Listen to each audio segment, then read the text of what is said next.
अस्सलाम वालेकुम वीवर्स उम्मीद करते हैं कि आप सब लोग खैरियत से होंगे। तो वीवर्स, आज की हमारी वीडियो बहुत ज़्यादा इंपॉर्टेंट होगी उन तमाम कैंडिडेट्स के लिए जो अपने आप को पीएम में लॉन्ग कोर्स 150 के इनिशियल टेस्ट के लिए प्रिपेयर कर रहे हैं।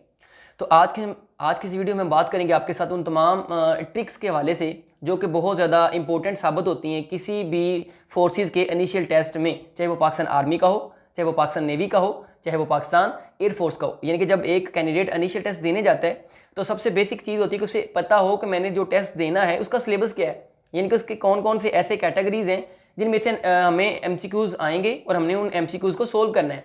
तो यानी कि जिस तरह पहले वीडियोज़ में हम बता चुके हैं कि हमारे पास वर्बल होगा, नॉन वर्बल होगा, यानी कि ये हमारे पास एक टोटल पोर्शन बनेगा इंटेलिजेंस का। इंटेलिजेंस की दो कैटेगरीज हैं हमारे पास, एक है वर्बल, एक है नॉन वर्बल।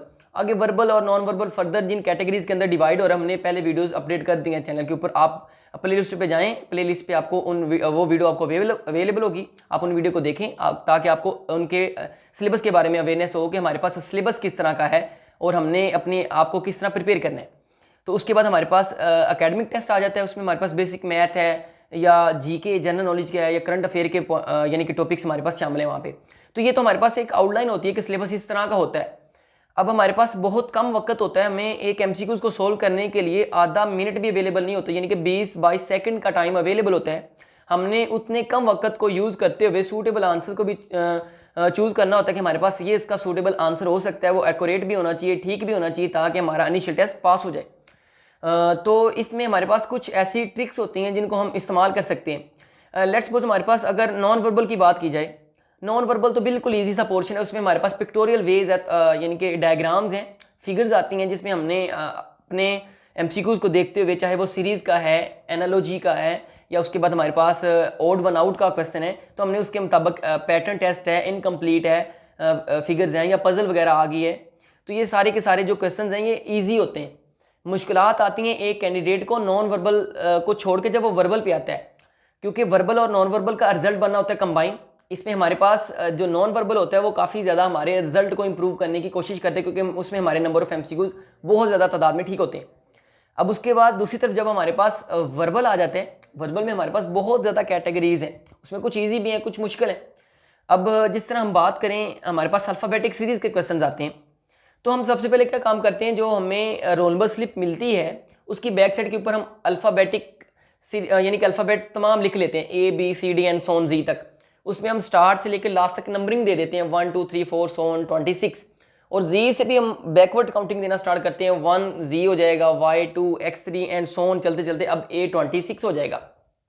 इसका मतलब है कि जब हमें अल्फ़ाबेटिक के क्वेश्चन आएंगे, हमारा काम है कि हम ABC अल्फ़ाबेटिक जो नंबर्स हैं उनको लिखें, उसके साथ काउंटिंग को मेंशन करें 1 से लेकर 26 तक, और लास्ट से फिर 1 ले और 1 को 26 तक लेके चलें। इसमें हमें बहुत ज़्यादा हेल्पफुल साबित होगा उस वक्त जब हमें अल्फ़ाबेटिक के क्वेश्चन आएंगे। फिर हम उसको अपनी सीरीज़ को पहचानने में हमें बहुत ज़्यादा आसानी होगी कि जो मुझे सीरीज़ दी गई है उसमें कौन सा नंबर मिस है, कितनी मरतबा मिस किया गया है, कितने का गैप आ रहा है, कितने का गैप नहीं आ रहा। यानी कि ये सारे का सारा जो पैटर्न बन जाता है हमारे सामने, ये बहुत ईजी होता है अपने आंसर तक पहुँचने के लिए। ये तमाम जो ट्रिक्स होती हैं सिर्फ और सिर्फ अपने आंसर तक पहुँचने के लिए हमारे पास होती हैं। अब उसके बाद इसी तरह जब हमारे पास टाइम सीक्वेंस आती है, उसमें हम संडे मंडे के क्वेश्चंस को देखते हैं। हम संडे मंडे ट्यूसडे ये सारे के सारे हमारे पास जो नेम ऑफ डेज होते हैं वो लिख लेते हैं, उनके साथ हम काउंटिंग लिखते हैं 1 से लेकर 7 तक। अब उसके बाद इसमें हमारे पास चंद वर्ड्स होते हैं, चंद अल्फाज होते हैं जिनका हमने ख्याल रखना होता है। इसमें यस्टरडे है, टुडे है, टुमारो है, उसमें हमारे पास बिफोर, आफ्टर, प्रीसीडिंग, फॉलोइंग, ये सारे के सारे अल्फाज होते हैं जो इन एमसीक्यूज को घुमाते हैं हमें। जब ये क्वेश्चन आएगा टाइम सीक्वेंस का, हम देखेंगे हमें मंथ की किस डेट को कौन सा दिन मेंशन किया गया है। लेट्स सपोज हमें कहा गया कि the date of second date of this month is Friday, what will be the day of the 29th of this month. कि हमें बताया गया है कि इस महीने की 2 तारीख को जुमे का दिन था, तो 29 तारीख को कौन सा दिन होगा। वैसे ही हमें 20 सेकंड के लिए इसका आंसर निकालना मुश्किल हो जाएगा, लेकिन हम ट्रिक क्या अपनाते हैं कि हम उसके अंदर 7 ऐड करना स्टार्ट कर देते हैं, क्योंकि हमें पता है कि अगर आज लेट्स सपोज संडे है तो 7 दिन के बाद भी संडे ही होगा, यानी कि 7वां दिन जो आएगा हमारे पास, अगर हम 7 ऐड करते हैं जब 7 ऐड किया जाएगा तो जो हमारे पास डे आएगा वो भी संडे ही होगा। इसका मतलब है कि हम उसमें अगर 2 तारीख को फ्राइडे है और उसमें 7 ऐड करेंगे तो 9 डेट को 9 तारीख को भी हमारे पास फ्राइडे ही होगा। इसके अंदर इस तरह चलते चलते हम अपने उस डेट तक पहुंचते हैं जिस डेट का हमसे तकाजा किया जाता है, रिक्वायरमेंट की जाती है कि आपने फ़लाँ डेट का दिन बताना है कि कौन सा है। इस तरह जब दिन बता लेंगे तो हमारे पास इस ट्रिक को यूज़ करते हुए हम टाइम सीक्वेंस के ज़्यादा से ज़्यादा क्वेश्चन आसानी के साथ सोल्व कर सकते हैं।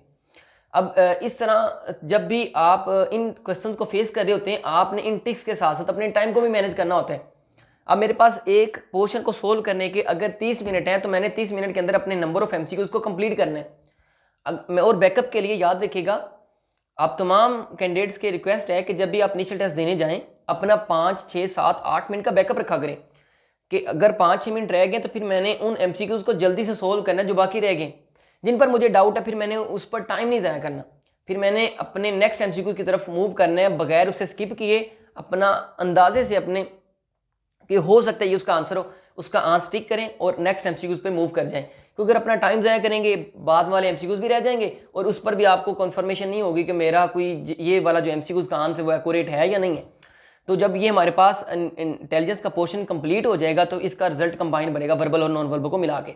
जब आप इसमें क्वालिफाई करेंगे तो फिर नेक्स्ट प्रोसेस हमारे पास एकेडमिक का आ जाएगा। एकेडमिक में बेसिक सी मैथ है, इसमें हमारे पास स्पीड, ज़कात, परसेंटेज के क्वेश्चन है, प्रॉफिट लॉस के क्वेश्चन है, एवरेज के क्वेश्चन है, रेशियोज के क्वेश्चन है, ट्रिग्नोमेट्री के क्वेश्चन, डेरिवेशन, इंटीग्रेशन।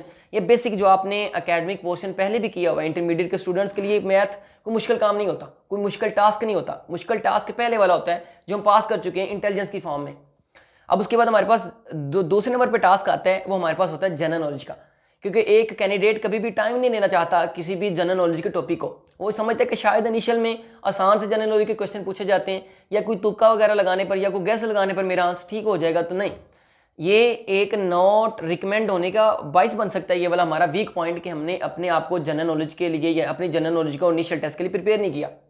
तो वो तमाम कैंडिडेट्स जो इनिशियल टेस्ट को अपेयर होना चाहते हैं या अपेयर होने के लिए प्रिपेयर हो रहे हैं पीएमएल लॉन्ग कोर्स 150 में, वो काइंडली अपने एकेडमिक पोर्शन के अंदर जनरल नॉलेज को बहुत ज़्यादा टाइम दें और साथ में अखबारात यानी कि न्यूज़पेपर ज़रूर पढ़ते रहें और जो हमारे पास न्यूज़ चैनल उनको सुनते रहा करें ताकि आपको करंट अफेयर के बारे में आगाही हो कि पाकिस्तान में अभी क्या काम चल रहा है और ओवरऑल पूरी दुनिया के अंदर कौन कौन सी ऐसी करंट अफेयर चल रही हैं।